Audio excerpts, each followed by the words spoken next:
Federal Drive is presented by GEHA, Government Employees Health Association, proudly providing health and dental benefits to federal employees and their families. Visit GEHA.com. The Pentagon has kicked off its review of the Cybersecurity Maturity Model Certification Program.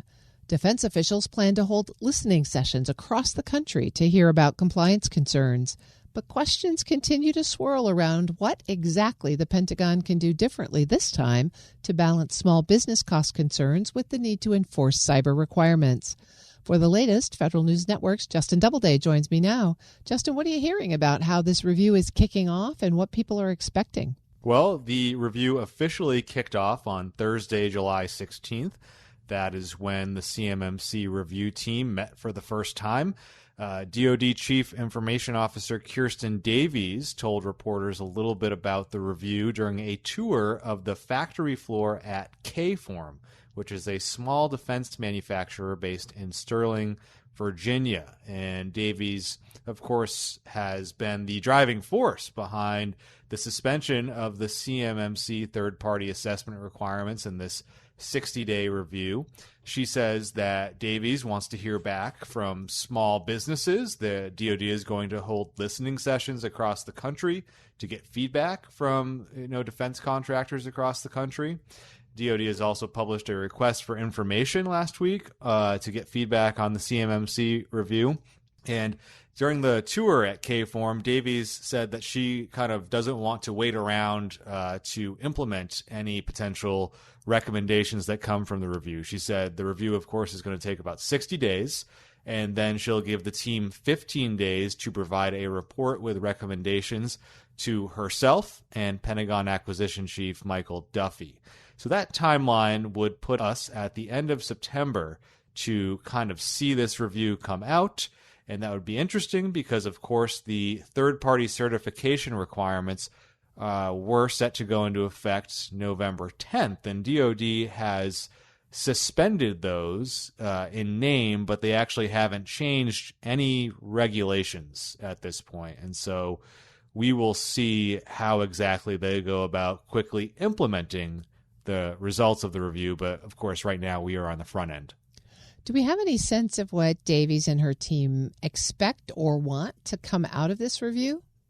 Yeah, I was trying to get a sense of that when we were able to ask her questions at Kform on Thursday, and I couldn't quite tell exactly where this could be going. And I think Davies does not want to get ahead of her team too far because a lot of this is focused on small business compliance costs. That's why we were touring a small defense manufacturer as part of some of these announcements. And really, both Davies and Pentagon Acquisition Chief Michael Duffy, who were there, really were critical of how the third-party certification process in CMMC has become, quote, red tape and compliance. And you've seen them throughout this past week really be critical of that whole process and how it was going to, in their view, force a lot of companies out of the defense industrial base. But Davies did not go so far as to say the third-party certification requirements are done and that they're going to turn away from those. That could be the result of this review, but she's not getting ahead of that quite yet. And she said that DoD needs to be more creative in how it helps defense industrial-based companies meet cybersecurity requirements. So we'll see how they look at that as well, because that's something that a lot of folks have looked at in the past too. How could the department move quickly to implement the results of this review once they get them in? Yeah, it's interesting. DoD spent years developing the rules around CMMC, both the CMMC program rule, which was finalized in November 2024, and then the CMMC contracting requirements, which were finalized last year. And now you have this really fast review and potentially quick implementation. I spoke with Sandeep Kathuria, a partner at the law firm Saul Ewing, about how quickly the department might be able to move to implement any proposed changes from this review. And he said that, DoD could use class deviations to change how they implement or don't implement the CMMC requirements moving forward. They could also do interim rules. And that's all to say, too, that this administration has, moved very quickly on a lot of regulatory changes not just cybersecurity, but kind of across the board when it comes to acquisition? We'll have to see what comes out of the policy review and the responses to the RFI. There also is, of course, the possibility to do interim rules that would change the DFARS. That's another tool that's available to the department. We have seen in many areas that this administration can move very quickly to make regulatory changes. Justin, you mentioned that the Defense Department took almost a decade to write these CMMC rules. Why do they think that this review will generate something different than its past assessments of the CMMC program? Yeah, that's the million-dollar question here. I think it was just 5 years ago that the Biden administration, the new Biden administration at that time, actually launched its own review of the program, and that review was largely motivated by concerns over small business compliance costs. Remember, we were coming out of kind of the pandemic there in 2021. The defense industrial base, the small defense contractors who for decades had been kind of squeezed, were really squeezed during that period. And there was a lot of concern then that CMMC would just kind of be that another hurdle to small businesses either entering or just sticking around in the defense industrial base. And so what came out of that review in 2021 was DoD simplifying the CMMC standards, not layering on any additional cybersecurity standards beyond the NIST standards that were already in place, and then actually reducing the number of companies that would be required to have a third-party certification, and reintroducing the idea of self-assessment for less sensitive types of information.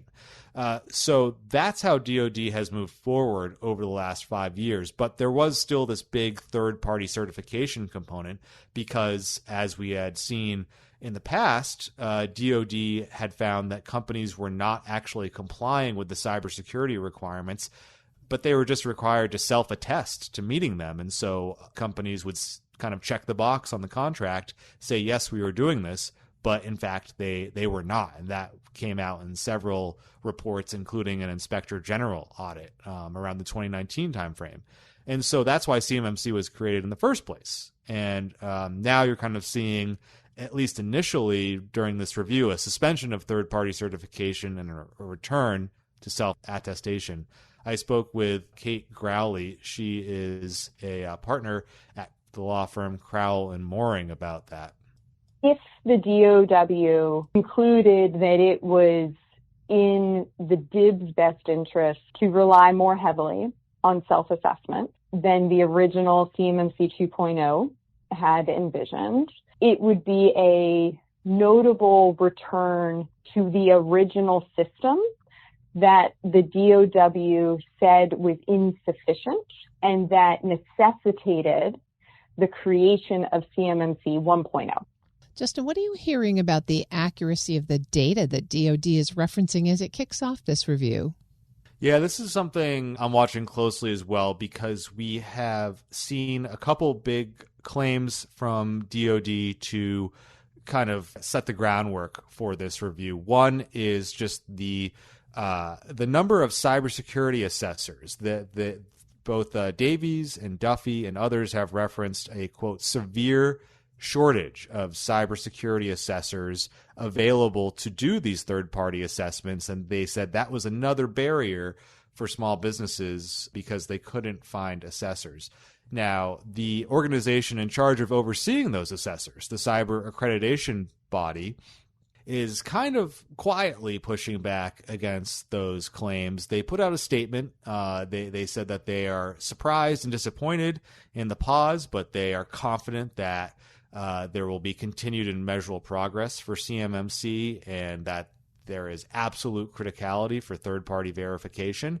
And they also put out some numbers here. They said that they have over 1,000 CMMC certified assessors. Those are individual people who can go out and certify companies, and they have 110 authorized CMMC third-party assessment organizations.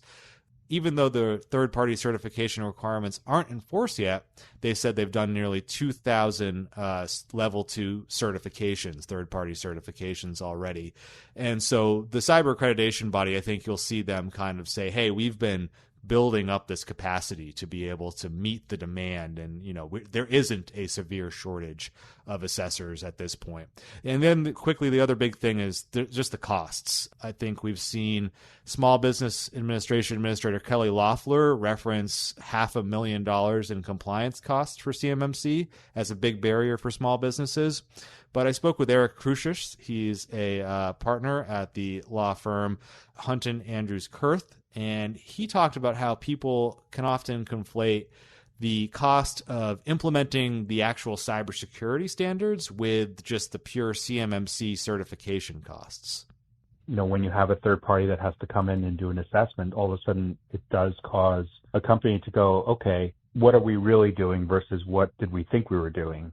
So all of a sudden the cost for CMMC seems really high because oftentimes there is a catch-up process where some security controls have to be put into place that weren't there before. I think that causes a lot of conflation with the cost of CMMC versus the cost of compliance and kind of mixing those two together.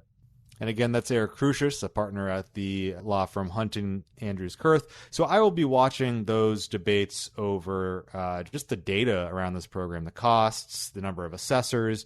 I think that's going to become an interesting theme during the 60-day review. That's Federal News Network's Justin Doubleday. Justin, thanks for keeping us up to date. This is a hot topic. You got it. Thanks, Terry. You can find his story at federalnewsnetwork.com.